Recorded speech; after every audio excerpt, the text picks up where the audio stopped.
이 말씀을 명절 전에 드렸으면 조금 더 도움이 되었으리라 그렇게 생각하는데, 이게 순서에 정해져 있는 말씀, 목회력이 있는 말씀이라서 그대로 여러분에게 말씀을 좀 전하려고 합니다. 고유 명절을 여러분이 보내셨는데 정말 연휴가 되셨는지요? 설날에는 가족들이 함께 모여서 어른들에게 세배를 하고, 세배를 받은 어른들이 하나같이 덕담을 나누죠. 그런데 덕담이 그야말로 세배를 받는 사람과 세배를 하는 사람 사이에 도움이 되는 말이 되었으면 좋겠는데 그렇지 못한 경우가 있는 것 같아요. 명절이 되면 저도 고민을 하거든요. 그 고민하는 것 가운데에 사고가 좀 없었으면 좋겠다, 그런 생각 많이 하고요. 가족들이 모였는데 가족들 간에 상처를 주는 일이 없었으면 좋겠다, 그런 생각을 해요. 그런데 대부분 보니까요, 덕담을 나누는 가운데 딱 한마디 했는데 그것이 가족 가운데 사이에 불화가 되고 상처가 되고 아픔이 되고 심지어는 살인까지 벌어지는 그런 일들이 생기더라고요. 저도 어제 명절을 본 뉴스를 몇 번 봤는데 그런 일이 없었으면 하는 바람인데 동일하게 올해도 그런 일이 있더라고요. 아무리 어른이라 할지라도 후손들에게 말 조심을 해야 되고, 그리고 존경받을 수 있는 덕스러운 말이 무엇일까 하고 좀 고민을 해야 되지 않을까, 그런 생각을 해요. 한마디를 해도 덕 있는 말, 칭찬과 희망을 주는 말을 해야 되는데 평소 해보지 않던 말들이라서 하기가 어렵다 하는 분들도 있더라고요. 설을 지나기 전에 몇몇 방송사에서 이 얘기를 하는 걸 들어봤는데, 덕담을 나누되 특히 아랫사람들에게 금기시하는 말들이 리스트가 있더라고요. 그 가운데 몇 가지를 좀 소개를 하면, 자녀들에게 왜 결혼하지 않느냐고 따지는 말을 제일 싫어한대요. 너는 나이가 다 됐는데 왜 결혼하지 않느냐. 심지어는 그 말도 한마디도 못해서 어디 잘못된 거 아니냐, 그렇게 말을 한다. 그래서 집에 가기 싫다, 그렇게 얘기를 한다 그래요. 요즘은 취직하기가 어렵거든요. 취업을 하지 못한 자녀에게 공부를 그렇게 많이 시켜는, 투자를 많이, 왜 취직을 못하느냐고 아이의 능력을 탓하는 경우도 있다고 그래요. 공부 열심히 하는 자녀에게 공부 잘하라고 또 명절날 재촉하는 일도 있다고 그래요.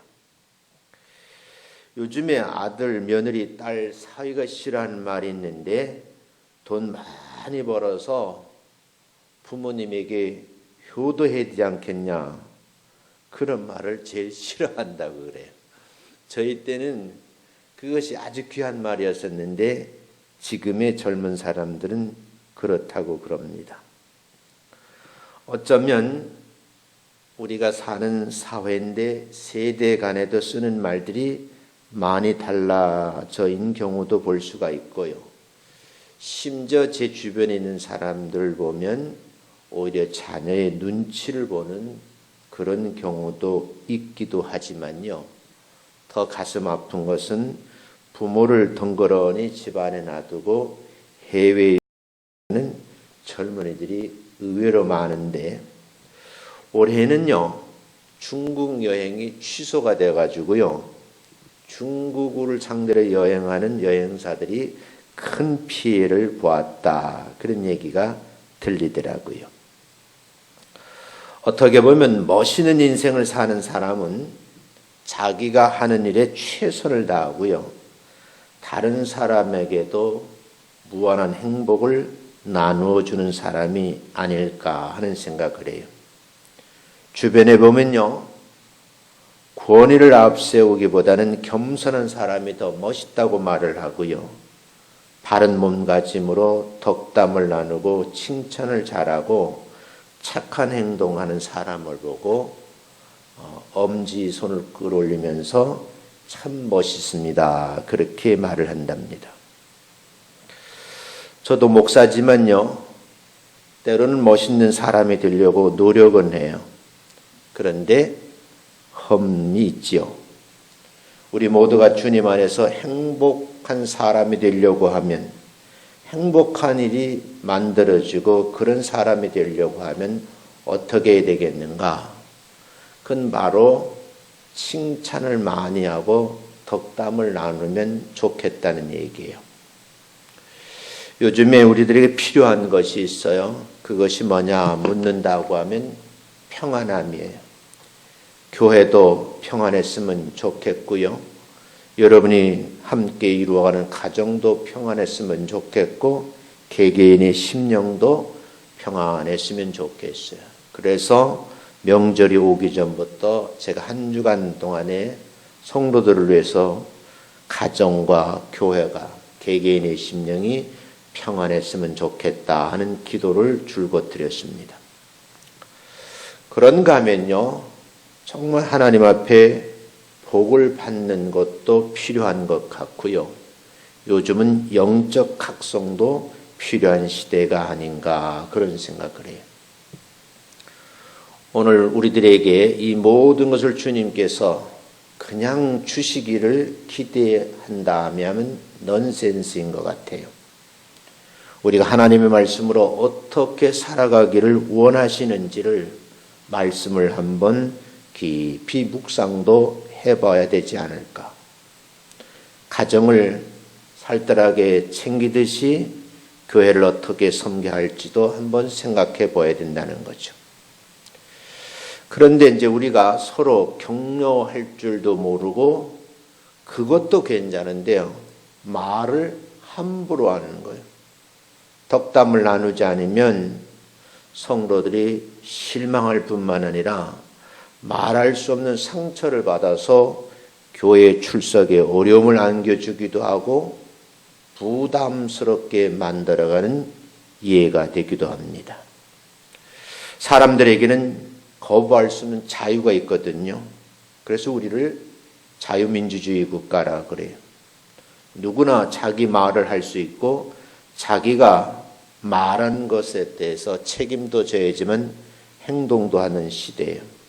특별히 교회 안에서도 교역자들에게, 담임 목사가 성도들에게 이래라 저래라 말하는 것도 조심스러운 시대가 됐어요.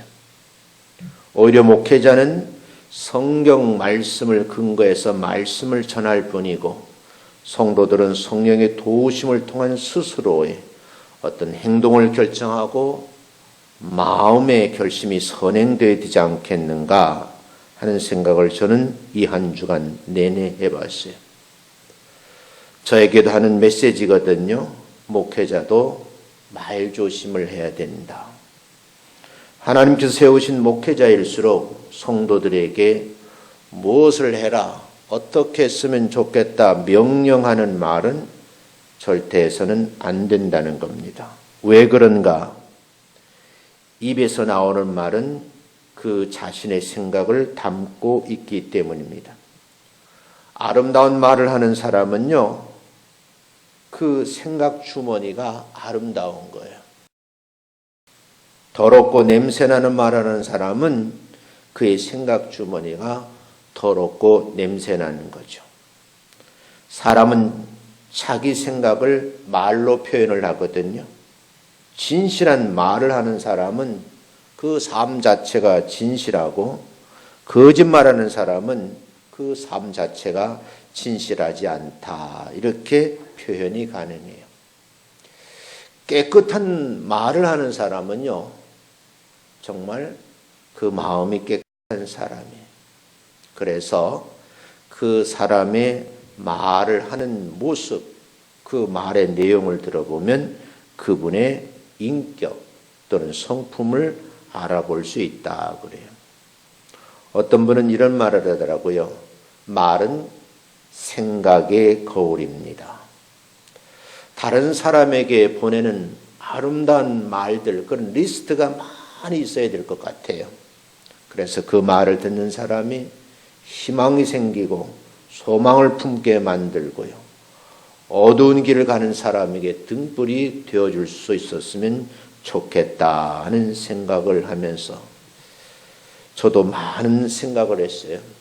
매주일 설교를 하지만 그 설교 내용은 하나님 말씀이지만 전달은 제가 하잖아요.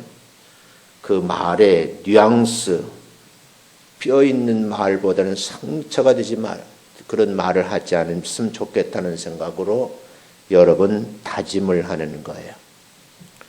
누구에나 미소가 담긴 아름다운 말을 할 수 있었으면 얼마나 좋겠어요. 그 미소를 머금고 말하는 것을 보면 그분께서 나를 향한 배려, 나를 향한 사랑이 느껴지잖아요. 진정한 마음에서 우러나는 아름다운 말은 세상을 아름답게 꾸미고 누군가의 기쁨을 주게 된답니다. 대가를 바라지 않는 아름다운 말은요, 사람을 행복하게 만드는 거죠. 그래서 아름다운 말에는 그윽한 향기가 풍겨 나온다 그래요. 순수하게 표현하는 말에는 내면의 향기가 있습니다. 칭찬과 용기를 주는 말 한마디에 누군가의 인생을 반짝반짝 빛나게 만드는 거죠. 아름다운 말 한마디 우리의 사소한 일생을 윤택하게 만들 수가 있고요. 사람과 사람 사이에 막힌 담을 허물 수도 있다는 거예요. 시리에 빠진 젊은이들에게 격려의 말 한마디가 필요한 시대고요. 슬픔에 잠긴 이들에게 용기를 내라고 말 한마디가 필요한 시대예요. 마음이 아픈 이들에게는요, 사랑의 말 한마디를 건네셔야 할 시기인 것 같아요. 여러분, 세상에는 좋은 말도 있고 나쁜 말도 있어요. 좋은 말들은 사람을 행복하게 만들지만 나쁜 말은 사람들에게 상처가 된다고 합니다. 사람이 하는 말이 힘이 있다고 그러거든요. 그래서 정치하는 사람들 하는 말들을 들어보면 그것 때문에 힘들어하는 분들이 많아요. 경제활동을 하는 분, 학문을 하는 분, 사법계에 있는 검사, 판사들의 말, 여러분 이게 무서운 위력을 발휘하는 거예요. 더 강력한 무기를 가지고 있는 그런 영적인 존재가 있는데 그건 마귀가 하는 말이에요.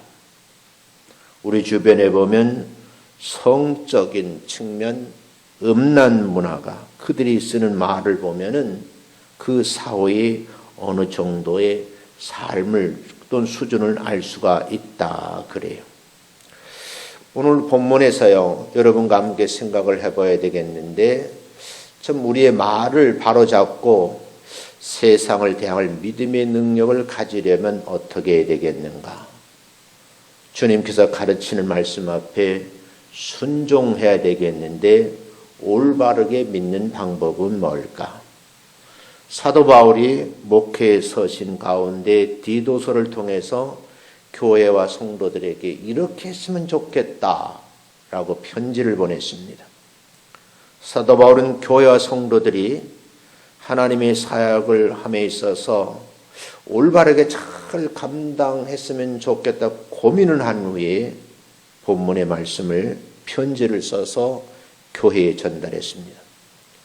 믿음의 아들이요 그레데 섬의 영적 지도자로 세운 섬마을의 목사인 디도에게 이 편지를 썼는데 교회를 올바르게 이끌어가고 성도들을 가르치기 위해서 말씀의 메시지를 기록해 놓았습니다.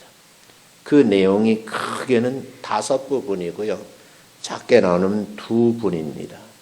저는 오늘 두 부류의 사람들의 내용을 좀 살펴보려고 하는데 성경은 분명히 말하거든요. 좀 어감이 그래요. 근데 잘 성경 말씀을 그대로 들으셔야 돼요.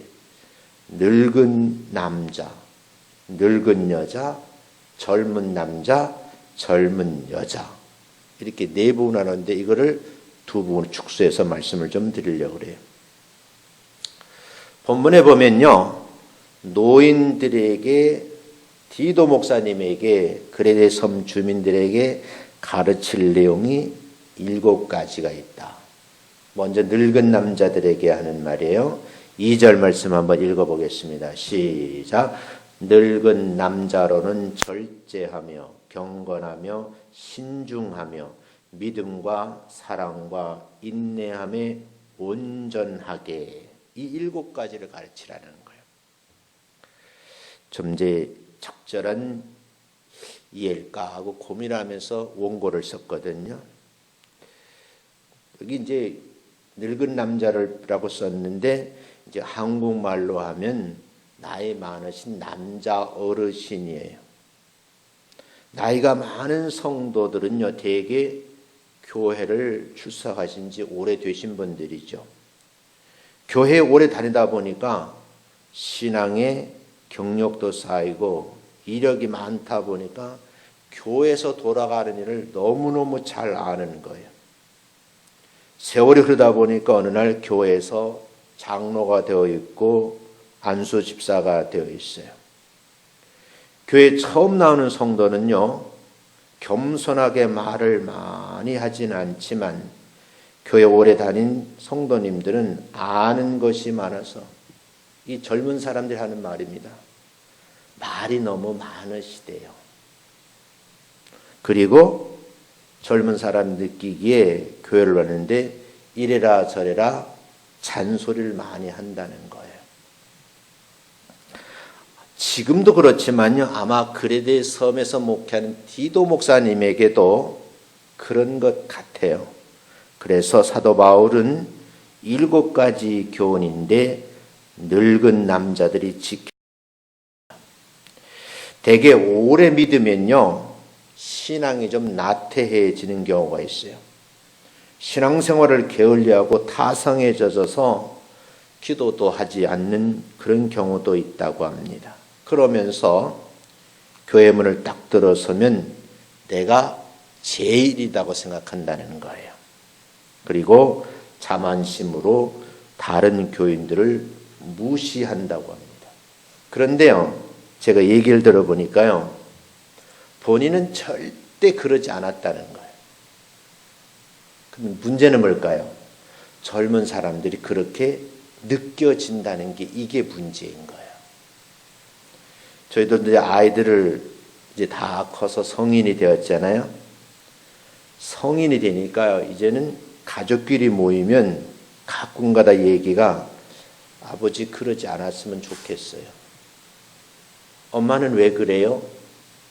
이렇게 자녀들이 이제는 훈계하던 사이에 덕담을 나누려고 앉았는데 오히려 엄마 아빠에게 그렇게 하지 않았으면 좋겠다 말들을 하는 걸 들어보면서 아 나도 이제 좀 늙었나 보다 그런 생각을 하죠.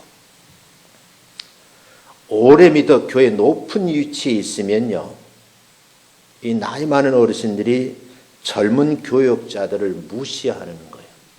심지어는요, 설교까지 트집을 잡고 따지는 분들도 있다고 그래요. 이런 교인들에게 사도 바울은 디도 목사님에게 편지를 썼는데 7가지.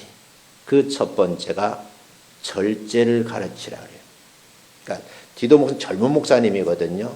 젊은 목사에게 그레데 섬에 있는 섬주민 성도들에게 제일 먼저 가르칠 대상이 늙은 사람, 요즘은 어르신들이 절제를 가르치라 했어요. 여기서 말하는 절제는 욕심을 부리지 말고 참으라는 말씀이에요. 이걸 절제를 하지 못하면 한국 사람은 노욕이라는 말을 쓰거든요. 사람이 늙으면 괜한 욕심이 생겨서 참 존경받아야 할 어르신들이 신세를 망치는 경우를 보는 경우가 있어요. 우리가 성경 말씀을 고민해 볼 일이 뭔가 하면 나이가 들면 들수록 노인이라고 어르신이라는 말을 들으면 들수록 마음을 비우고 절제하는 연습이 필요하다. 두 번째, 경건을 가르치라고 했어요. 경건을 가르치는 말은 하나님을 좀 두려워하고 경외심을 가지라는 말이거든요. 근데 나이가 들면 들수록 말과 행동에 주의를 해야 되는데 오히려 젊은이들에게 비웃음거리가 되는 경우도 있다는 거예요. 그래서 정말 하나님을 기쁘시게 하는 그런 삶을 살아야 되는데 반대가 되는 거죠. 그래서 디도에게 경건을 가르치라. 세 번째는요, 신중을 가르치라 했어요. 신중하게 모든 일을 조심스럽게 하라는 말이거든요. 근데 왜 그런가? 어쩔 수 없는 현상이겠지만 나이가 많아지면 건망증이 생기고요. 자주 잃어버리고 엉뚱한 말을 하는 거예요.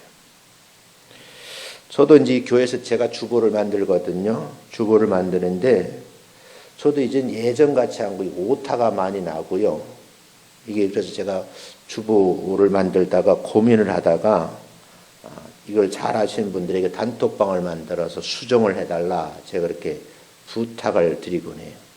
저도 나이가 드니까 그런 것이 점점 어려워지는 거죠.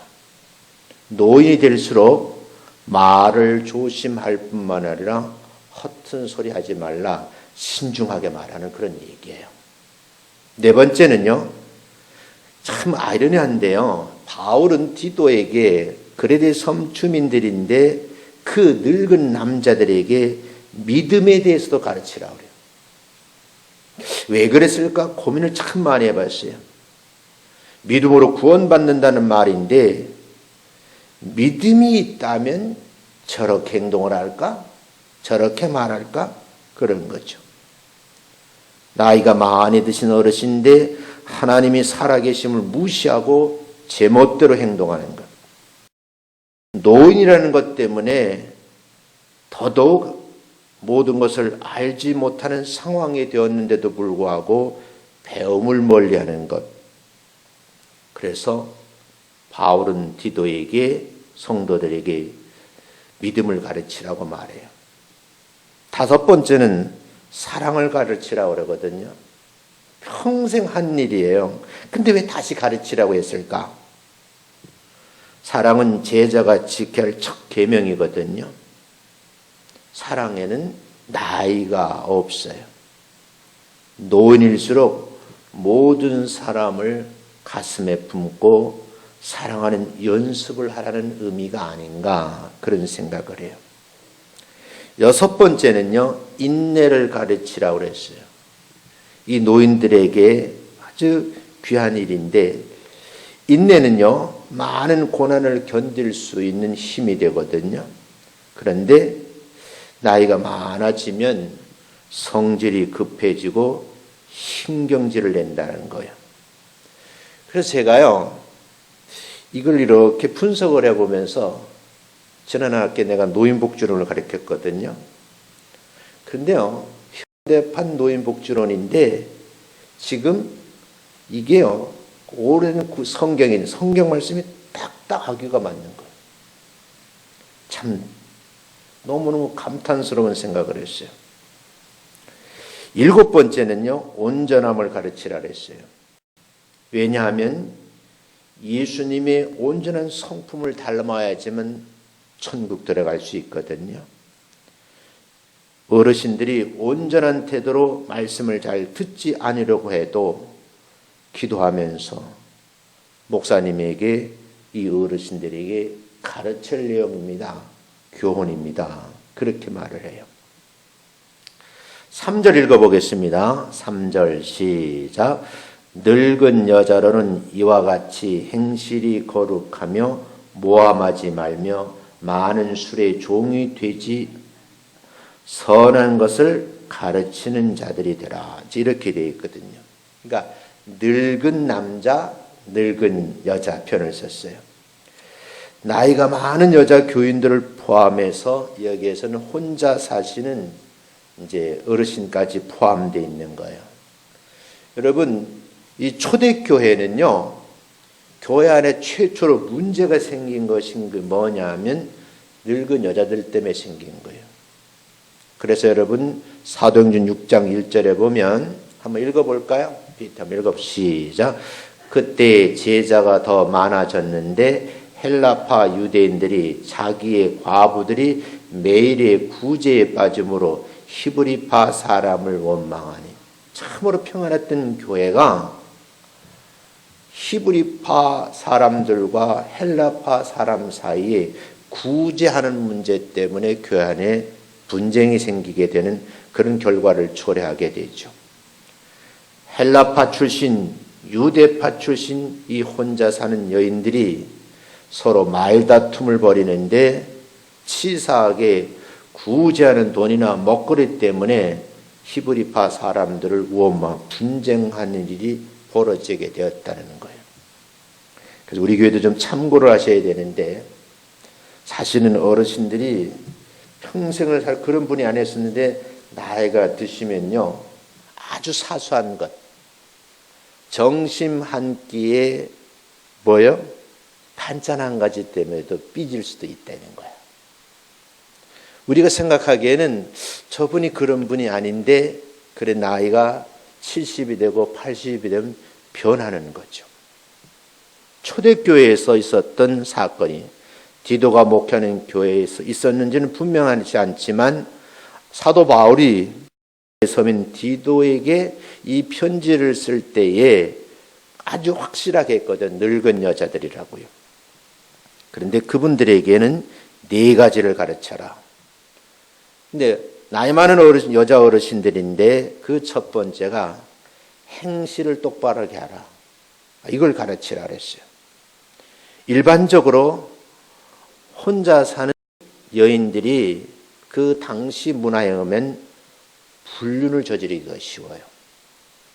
그래서 바울은 이 섬 지방에 있는 사람들이지만 세속에 물들지 않고 깨끗한 삶으로 거룩성을 유지하라고 하는 그런 메시지가 담겨져 있는 거예요.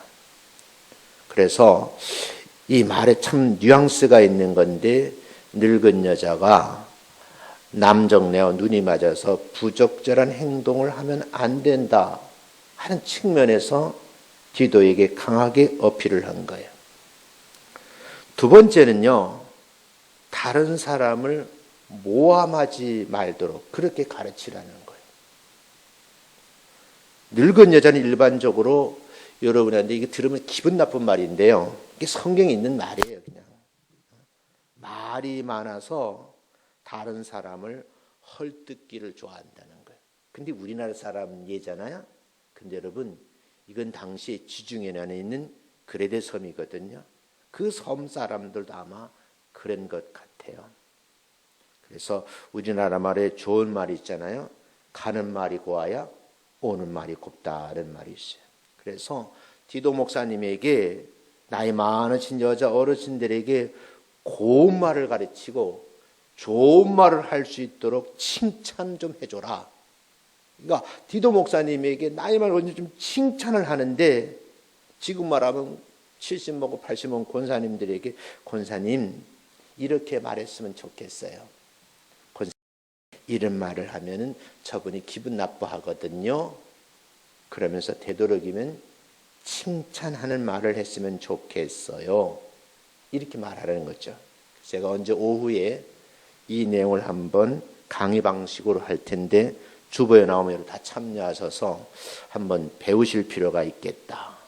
세 번째는요, 뭘 가르치는? 술에 종이 되지 마라. 그러니까 그 당시에 많은 나이 많은 여성들이 술을 많이 마신 것 같아요. 그 이유를 설명하기를 외로워서 또는 힘들어서 알코올을 의지하는 경우도 있거든요.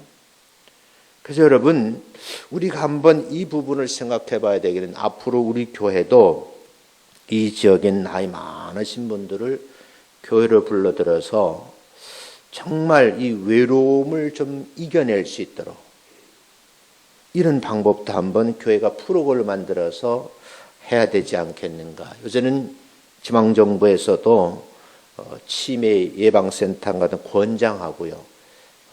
좀 세금을 나눠주면서 지역 사람들을 섬겼으면 좋겠다. 그래서 그런 이제 제안을 해오면 합격이 되면 정부에서 나라 돈을 좀 지원하거든요. 그러면 네 번째는요, 선한 것을 가르치라고 해요. 선한 것. 그래서 여러분들 교회에서는 나이 많은 어르신들에게 가난한 이웃을 돌보는 일, 또 어려움 당한 성도들을 이렇게 찾아가는 일, 이런 일들을 좀 할 수 있도록 도움을 줘야 되지 않겠는가. 그래서 어르신들에게도 할 일이 있어야 된다 하는 것이 오늘 본문에 있는 말씀이에요. 두 번째는요, 젊은이들에게도 가르칠 내용이 있다. 그런데 미스프린트 났는데 젊은 남자들에게도 네 가지, 젊은 여자들에게도 네 가지를 가르치고 있어요. 지금 한국교회의 가장 큰 문제가 뭐냐면 젊은이들이 점점 줄어들고 있는 거예요. 젊은이들이 교회에 오봐 보니까 그들이 하는 말이 꼰대들이 너무 많다는 거예요. 참 비속어인데, 그리고 그분들하고 얘기해 보니까 너무 고리타분하다는 거예요. 이걸 어떻게 될까 좀 고민을 해보는 거죠. 농촌교회 가보면요, 젊은이를 찾아볼 수가 없어요. 모든 분들이 나이 많으신 어르신들만 앉아 있는 거예요. 도시교회에서는 나름대로 젊은이들이 나오는데 그들이 원하는 프로그램이 없으면 흥미가 없으니까 교회를 나오지 않는 거죠. 그럼에도 불구하고 우리가 젊은이들을 교회로 불러들여서 그들에게 말씀을 가르치고 내일에 대한 희망을 주어야 되는데 그것이 여러분과 저에게 숙제이고 이 시대의 사명이 아닌가 생각을 해요. 사도 바울은요, 젊은이들에게 합당한 말을 하라고 그러는데 하나님의 말씀은 시대와 관계없이 받아들이고 배워할 내용이거든요. 그래서 5절 말씀 같이 한번 읽어봅니다. 시작. 신중하며 순전하며 집안일을 하며 선하며 자기 남편에게 복종하게 하라. 이는 하나님의 말씀이 비방을 받지 않게 하려 함이라. 제가 이제 예배가 없으니까 오전 예배 설교문 준비하면 되잖아요. 그게 좀 여유롭더라고요. 집에서 프로그램 하나를 봤는데 정말 다 뜨겁더라고요. 여성 패널이 5명이 나와가지고 자기 집안 얘기를 하는데 얼굴색 하나 변하지 않고 남편 욕하고 시어머니 욕하고 막 그러는 거예요. 요즘에는요, 대놓고 욕을 하더라고요. 그것도 방송에서 말이에요. 그래서 제가 이 설교를 하지만요, 나이 많은 어르신들이 갈 곳이 어딜까? 어디 가서 위로를 받을까? 제가 그런 생각을 해본 거예요. 사도 바울은 에베소서 5장 22절 24절에 이렇게 말씀하고요. 잘하는 말씀 한번 읽어보겠습니다. 시작. 아내들이여 자기 남편에게 복종하기를 주께 하듯 하라. 이는 남편이 아내의 머리 됨이니 그리스도께서 교회의 머리 됨과 같음이니 그가 바로 몸의 구주시니라. 그러므로 교회가 그리스도에게 하듯 아내들도 범사에 자기 남편에게 복종할지니라. 문화적으로 사도 바울 시대는 아내는 남편에게 무조건 복종을 강요했어요. 신학적으로 보면요, 남편은 교회의 머리신 주님을 표하고요, 아내는 교회 어머니인 성도를 상징해요. 이걸 이론이라고 말하는 분들이 있어요. 그런데 여러분, 이런 신학적 이론을 배경으로 해서 젊은 여자들에게 사도 바울은 디모데 목사님이 이렇게 가르치라고 그래요. 그 가르침이 4가지예요. 그 첫 번째가 젊은 여자는 모든 일에 신중하라는 거예요. 너무 가볍게 행동한다는 거죠. 제가요, 상담하다 안타까운 일을 몇 번 경험을 했어요. 경험을 했는데 정말 남편은 성실하신 분이에요. 경찰이에요. 근데 이 아내가 너무 신중하지 못한 거예요. 남편의 신분을 빌려서 벌은 돈을 다 가지고 사업을 하기 시작하는 거예요. 근데 문제는 사업을 할 수 있는 재능이 있고 그 관련된 경험이 있으면 괜찮은데 남이 하니까 나도 해야 된다는 거죠. 여러분, 그가 가진 모든 재산을 다 잃어버리고요. 결국은 마지막에 책임을 안 지려고 이혼을 선택하더라고요. 더 가슴 아픈 건요, 아들 하나 있는데 그 아들도 내가 책임을 안 지겠다 그러면서 아빠에게 내버리고 가는 이런 안타까운 일을 제가 몇 번 경험했어요. 이게 상상도 할 수 없는 일인데 지금 우리 주변에서 벌어지고 있는 일이에요. 아마 바울은 디도에게 그레데 섬 안에 있는 젊은 여자들에게 제일 먼저 가르칠 게 신중하라고 가르쳐야 되겠다. 왜요? 교회를 시끄럽게 해서는 안 되기 때문에 그렇게 했습니다. 두 번째, 젊은 여자들에게 순전해야 된다는 거예요. 순결성을 강조를 했어요. 세 번째는요, 젊은 여자들이 선해야 된다. 그래서 이 여인들이 마음속에 악한 생각을 버리게 하고 그 악한 생각을 버려야지만 선한 행동을 할 수 있기 때문에 세 번째 강조했고요. 그리고 나서 네 번째 마지막으로 한 말이 남편에게 복종해야 된다. 이렇게 가르쳤어요. 요즘에 나이 많으신 어르신들을 제가 몇 분을 만나면서 경험하는 건데 자기는 힘이 아무것도 없대요. 이제는 돈벌이를 못하니까 아무 권한도 없어요. 그냥 주는 밥이나 먹고 나가라면 나가고 들어오면 들어오고 그런다 그러는데 그럼 한숨을 푹푹 쉬시더라고요. 여러분, 우리가 한번 생각해 봐야 할 일이 아닌가. 본문 6절부터 8절 다시 한번 읽어보겠습니다. 시작. 너는 이와 같이 젊은 남자들을 신중하도록 권면하되 범사에 내 자신이 선한 일에 본을 보이며 교훈에 부패하지 아니함과 단정함과 책망할 것이 없는 바른 말을 하게 하라. 이는 대적하는 자로 하여금 부끄러워 우리를 악하다 할 것이 없게 하려 함이라. 그러니까 여러분, 집안을 지키는 분은 누구예요? 여인의 목이거든요. 그 여인의 목이 이 네 가지인데 굉장히 중요하다. 이렇게 설명을 해요. 근데 또 한 가지 말씀을 하는데 젊은 교인들에게도 남자 교인들에게도 가르칠 일이 있다. 그 젊은 남자들은 뭐예요? 되게 성질이 급하고 자기 멋대로 행동을 하잖아요. 그래서 노인들이 보기에는 아주 좋지 않은 거예요.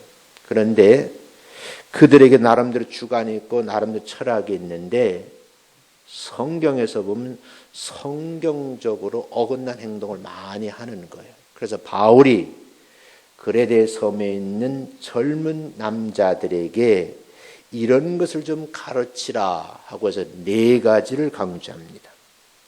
그러면 젊은 남자들에게 뭘 가르치라고 했는가?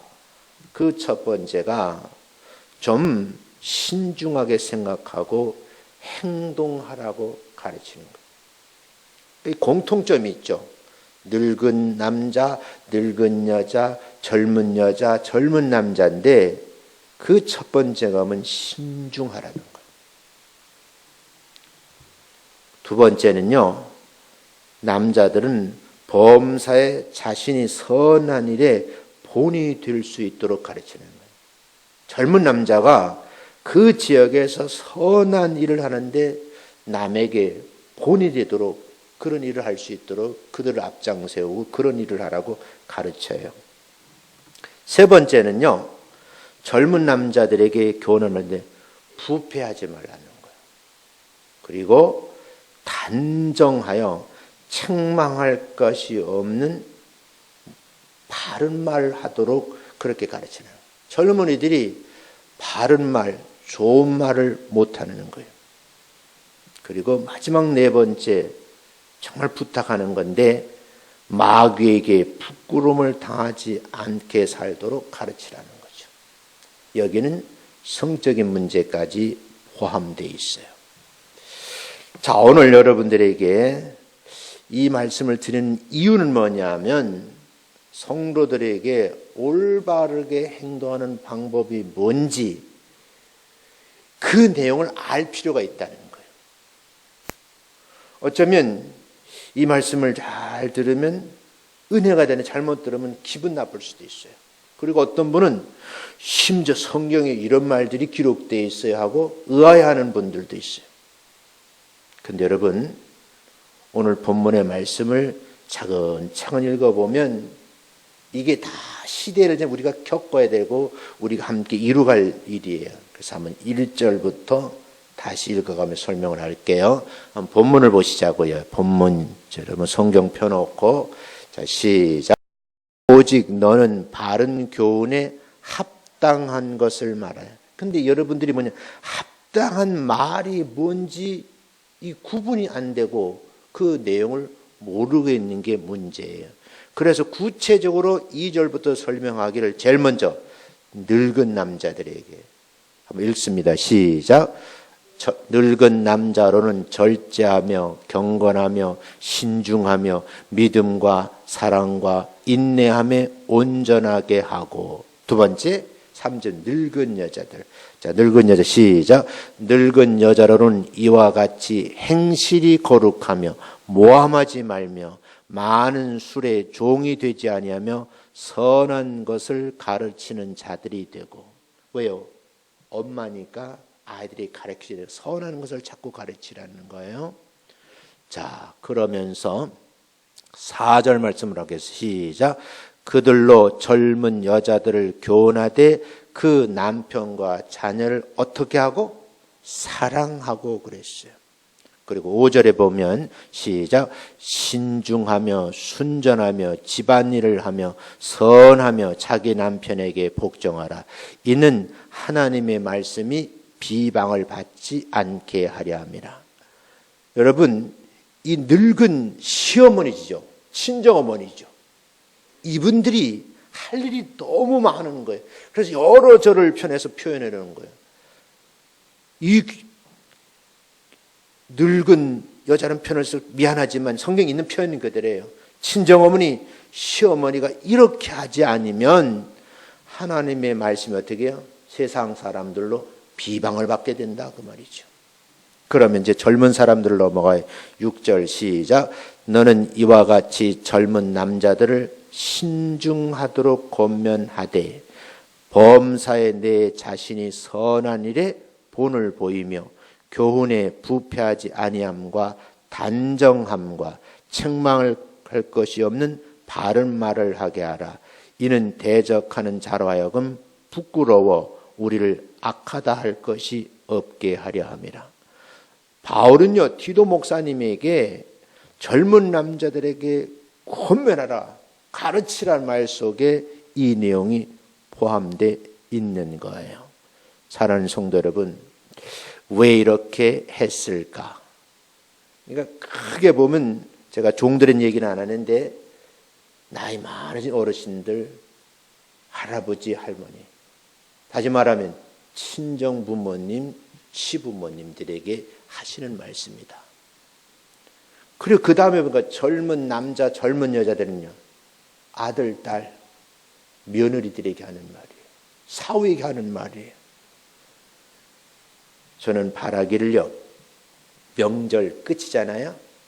이제 내일까지 이제 휴일에서 좀 지내는데 요즘 보통 보면요, 시집간 딸이 명절을 다 지나고 이제 친정집에 오거든요. 친정집에 왔을 때 오늘 이 말씀을 가만히 생각하면서 딸이지만 그 딸에게 덕담한다고 생각한 말이 딸에게 상처가 될 수도 있고 아픔이 될 수도 있어요. 그래서 말은 조심하는 것이 좋다. 어떤 집은 친정집에 먼저 가고 시집 나중에 오는 분도 요즘은 있더라고요. 며느리가 왔어요. 사위가 왔어요. 어떻게 말을 해야 될까? 한 번쯤 고민을 하라는 거예요. 저도 토요일 날 저희 사위가 왔는데 가급적이면 내가 말 조심을 굉장히 노력을 했어요. 저도 요즘 이런 생각이 들어요. 언젠간 지금은 사위 보고 내가 조금 그래도 윗사람으로서 좀 품위를 세우고 말을 하려고 노력을 하는데 언젠가는 그 사위가 맞사위니까 내가 나이 많이 들었을 때 나를 이제는 와서 핸들링 할 날이 오게 된다는 거예요. 그럴 날이 오지 않겠어요? 저도 이제 나이가 들어서 보니까 저희 어머니가 저를 키울 때는 그래도 야단도 치시고 이래라 저래라 막 말씀을 하셨는데 어느 날 보니까 제가 우리 어머니에게 이래라 저래라 하고 있더라고요. 우리 어머니에게. 근데 여러분 조심할 필요가 있어요. 문제는 이걸 교회에서 가르치지 않으니까 어디 가서 배울 데가 없다는 거예요. 제가 이 말씀 좀 고민을 많이 했거든요. 할까 말까 할까 말까 고민 많이 했어요. 여러분 표현이 성경적 표현을 그대로 썼는데 늙은 남자 늙은 여자 젊은 여자 젊은 남자 이게 다 뭐요? 교회 공동체 구성원들이잖아요. 가족이잖아요. 우리가 서로 권면하고 위로하고 그러면서 하나님의 나라와 의를 이루어가는 공동체의 구성원으로서 이 말씀을 하나님의 말씀으로 받고 순종하시는 여러분 되시기를 주의 이름으로 축원합니다. 사도 바울이 우리에게 주신 말씀을 중심으로 해서 성도들이 그 제일 중요한 말씀 이걸 지키는 데는 첫 번째가 뭐예요? 말이거든요. 언어 생활에 조심하셔야 되고 두 번째는요. 행동이에요. 그 말과 행동이 일치가 되어야 된다 그 말이겠죠. 저도 조심하겠거니와 여러분들도 이 명절 마지막 시간을 보내면서 부모님에게 또는 자녀들에게 상처가 되지 않았으면 좋겠다. 이 말씀 준비하면서 저도 부교육자들에게 권위를 앞세우고 말을 함부로 해서 상처가 된 말을 하지 않았으면 좋겠다. 저도 다짐을 했거든요. 여러분 그런 한 주간 되시기를 주님의 이름으로 축원합니다.